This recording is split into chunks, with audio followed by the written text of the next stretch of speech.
Selamat datang di channel Detektif Sanji, tempat berkumpulnya para pecinta One Piece yang haus akan teori, fakta tersembunyi, dan pembahasan mendalam seputar dunia ciptaan Eiichiro Oda.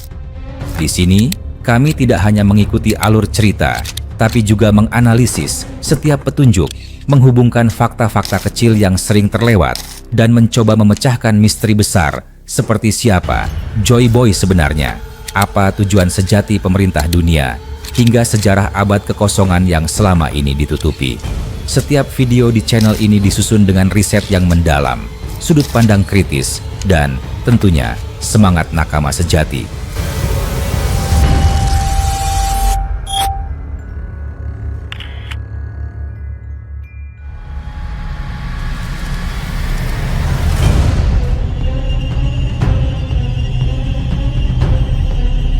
Kali ini, cerita berlanjut dari bab sebelumnya yang telah memicu gejolak emosi para pembaca.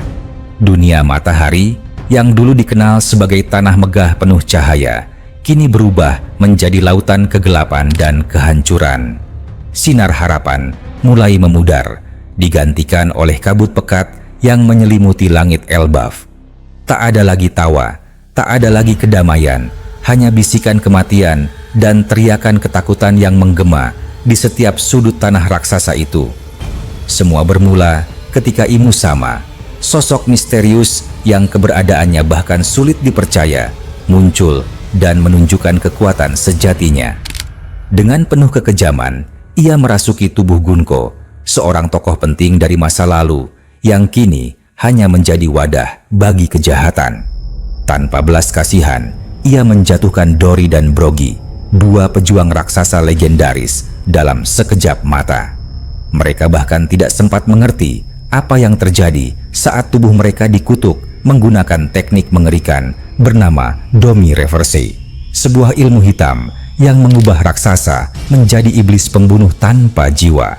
Namun, kekejian Imu Sama tak berhenti di sana. Ia tidak hanya mengutuk dua raksasa, tapi juga puluhan lainnya yang tak bersalah. Raksasa-raksasa yang dulunya penjaga kehormatan Elbaf kini telah menjadi makhluk haus darah yang dikendalikan sepenuhnya oleh kegelapan. Dunia matahari runtuh dalam ketakutan. Angin yang berhembus membawa aroma kematian. Langit merah menyala seperti menyaksikan pembantaian dari atas. Di tengah kekacauan, kelompok bajak laut topi jerami hanya bisa berdiri kaku menyaksikan bencana ini terjadi tepat di depan mata mereka. Tidak ada kata-kata yang bisa menggambarkan apa yang mereka rasakan. Usop dengan suara pelan berucap, "Jika ini hanya mimpi buruk, tolong bangunkan aku." Kata-kata itu seolah mewakili rasa putus asa semua yang hadir. Tapi Nami segera menjawab dengan suara berat dan mata berkaca-kaca, "Ini bukan mimpi, Usop. Ini kenyataan yang lebih kejam dari mimpi manapun. Ini adalah neraka yang kini turun ke dunia kita." Jinbe, yang biasanya tenang, kali ini terlihat goyah. Ia mengatakan bahwa ksatria wanita yang mereka lawan sebelumnya, yang dulu gagah berani melindungi rakyatnya, kini telah berubah menjadi sosok lain yang sepenuhnya dikuasai kekuatan jahat. Jinbe yakin bahwa ada entitas yang jauh lebih besar dan mengerikan yang kini mengendalikan tubuhnya, menjadikannya boneka pemusnah. Di tengah semua kecamuk itu, Brook tetap diam. Ia tenggelam dalam pikirannya sendiri. Bayangan masa lalu terus mengganggunya.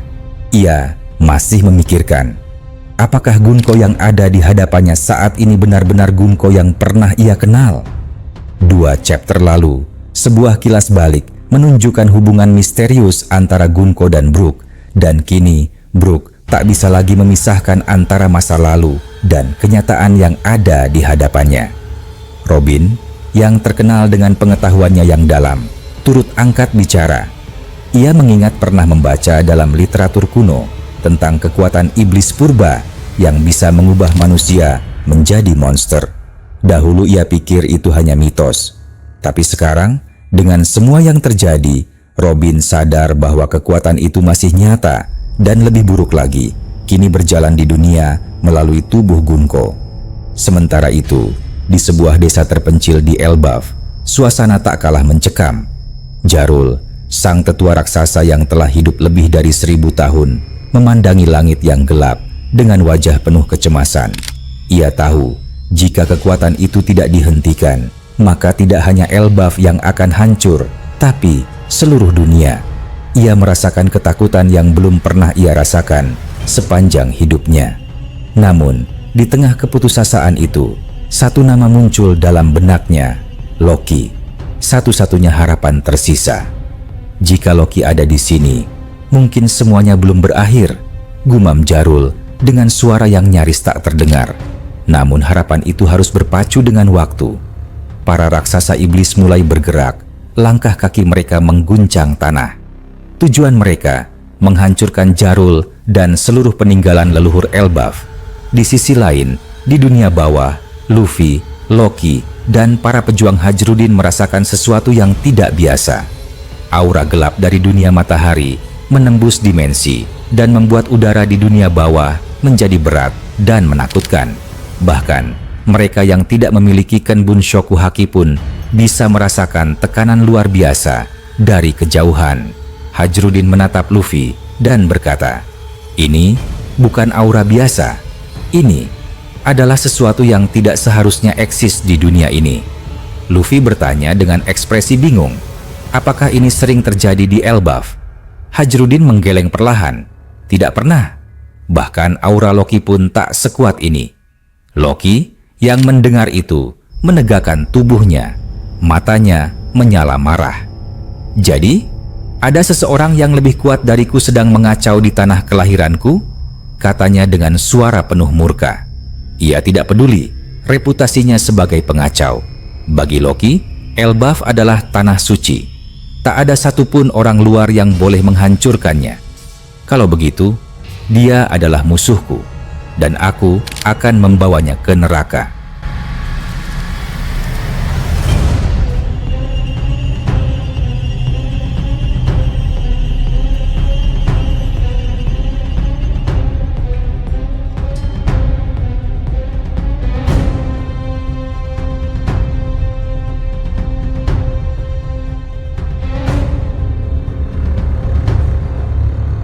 Luffy tertawa kecil.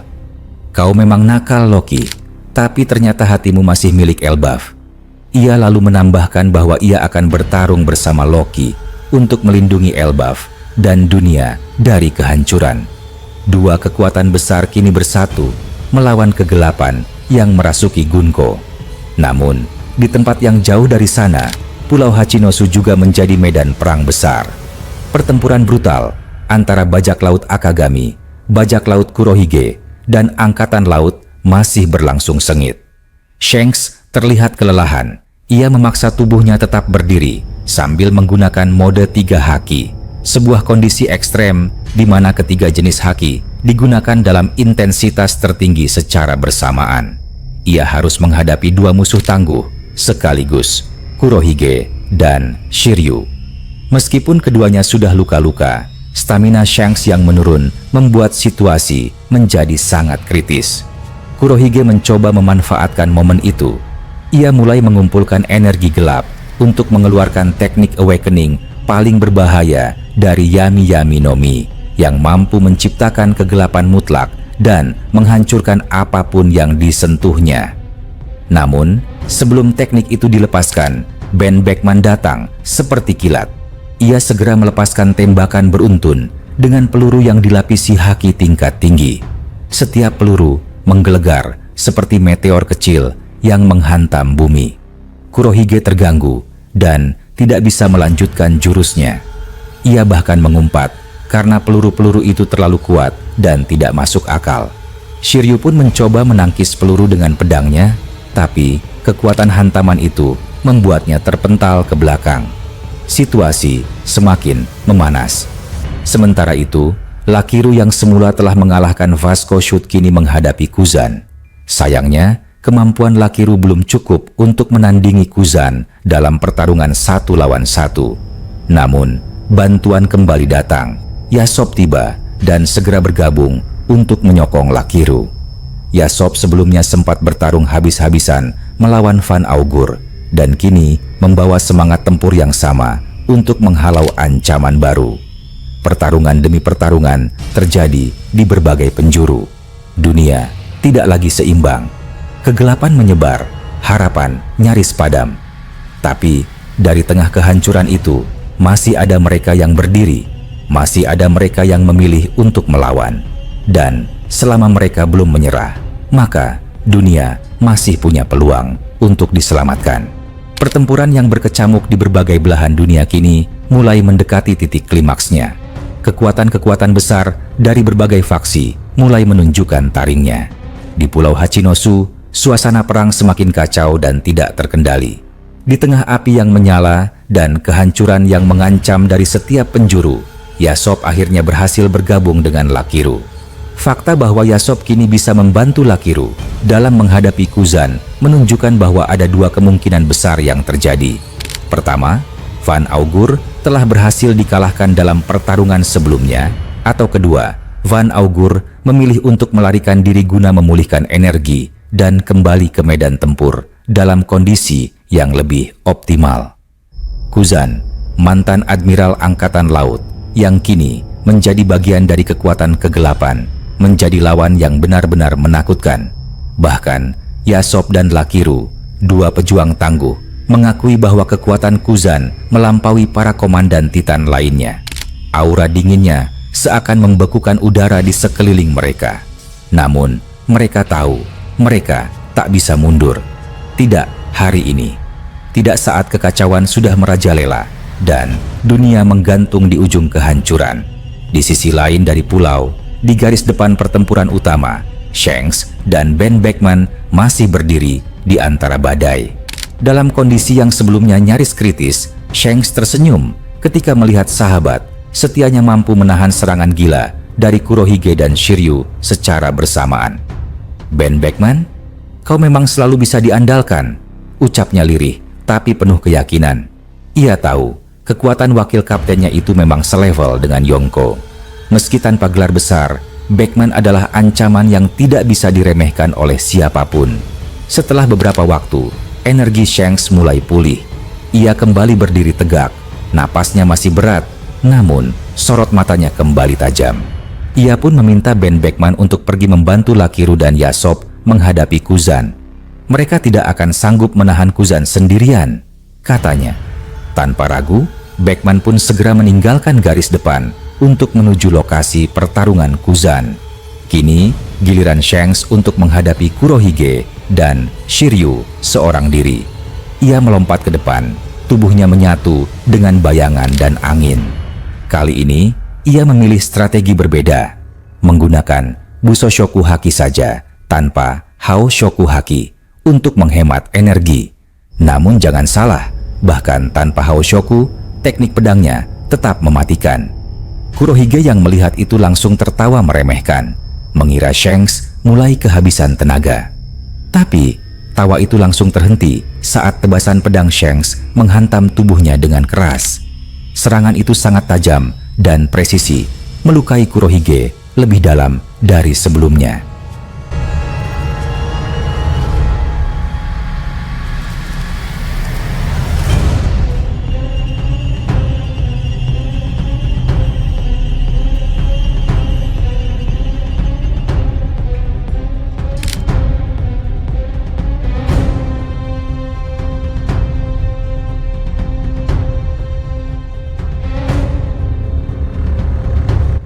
Shanks kemudian berkata, "Kelemahan terbesarmu adalah kesombonganmu sendiri, Kurohige. Kau pikir kau tak bisa disentuh. Tapi justru karena itulah kau menjadi sasaran empuk. Sementara pertempuran darat berlangsung sengit, pertempuran di lautan tak kalah ganasnya. Aliansi Kurohige dan bajak laut bawahannya mulai terlibat dalam perang laut besar melawan armada dari pihak Shanks. Dentuman meriam, percikan api, dan teriakan memecah malam. Tapi semua berubah saat armada besar angkatan laut terlihat di horizon. Armada raksasa itu muncul seperti tsunami yang siap melumat semua yang dilewatinya. Orang-orang di pantai seperti Sengoku garp sontak terkejut. Sengoku dengan wajah serius berkata, "Ini pasti perintah dari Akainu. Ia menyadari Akainu melihat pertarungan ini sebagai peluang emas untuk menumpas banyak bajak laut besar sekaligus dalam satu pertempuran tunggal. Armada tersebut dipimpin langsung oleh Laksamana Kizaru yang muncul dengan kekuatan penuh. Mereka datang tepat ketika semua pihak sudah mulai kelelahan, menjadikan waktu kedatangan ini sebagai strategi perang yang sangat cerdas dan kejam. Lompatan selanjutnya membawa kita ke Pulau Zou yang tengah diserang oleh organisasi dunia bawah yang beraliansi dengan Cross Guild. Perintah datang langsung dari Crocodile, temukan Poneglyph. Namun, para penyerang dibuat kewalahan oleh perlawanan dari suku Ming yang jauh lebih kuat dari yang mereka duga. Dalam satu momen penting, salah satu pemimpin organisasi berhasil menangkap seorang anggota suku Ming dan membawanya ke tempat tersembunyi. Pemimpin itu memiliki kemampuan hipnotis tingkat tinggi. Ia pun menggunakan kekuatannya untuk menggali informasi dari si tawanan, mencoba mengetahui lokasi Poneglyph yang dicari. Tapi, perlawanan batin dari suku Ming tidak bisa diremehkan, dan informasi yang didapat belum tentu akurat. Waktu berjalan semakin cepat, dan segalanya bisa berubah dalam sekejap.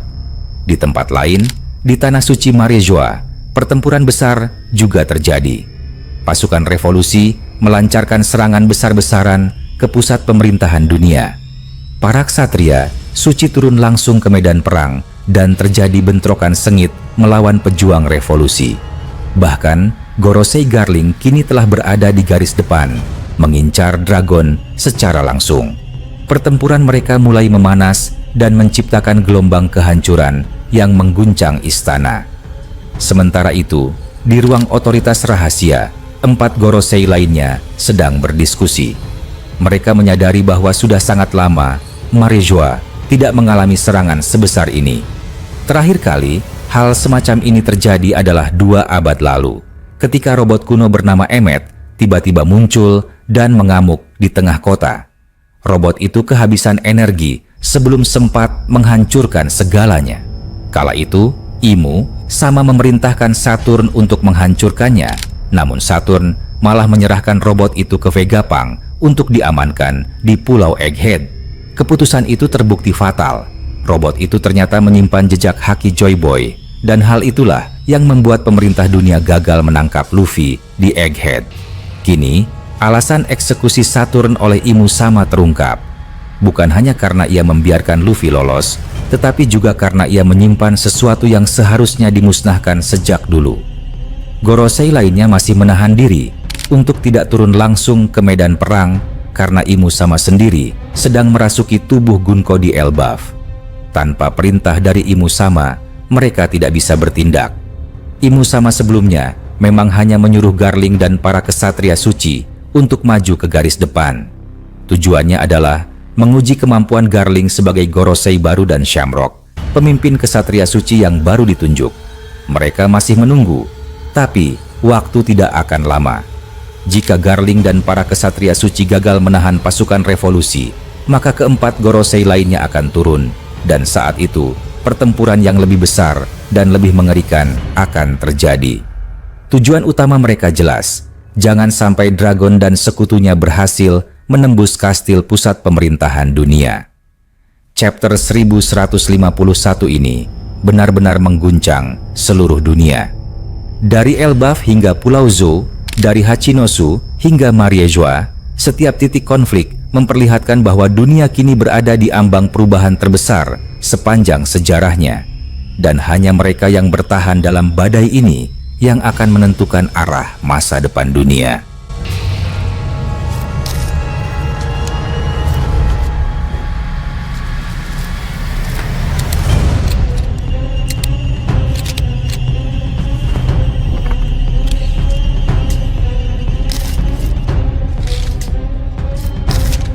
Terima kasih sudah menyaksikan video ini sampai selesai. Kalau kalian menikmati konten ini, jangan lupa klik tombol like, tinggalkan komentar di bawah, karena semua teori dari kalian juga sangat berarti dan bisa jadi bahan diskusi di video berikutnya. Dan tentu saja, klik subscribe serta aktifkan lonceng notifikasi supaya kalian tidak ketinggalan update terbaru dari kami. Sampai jumpa di video selanjutnya.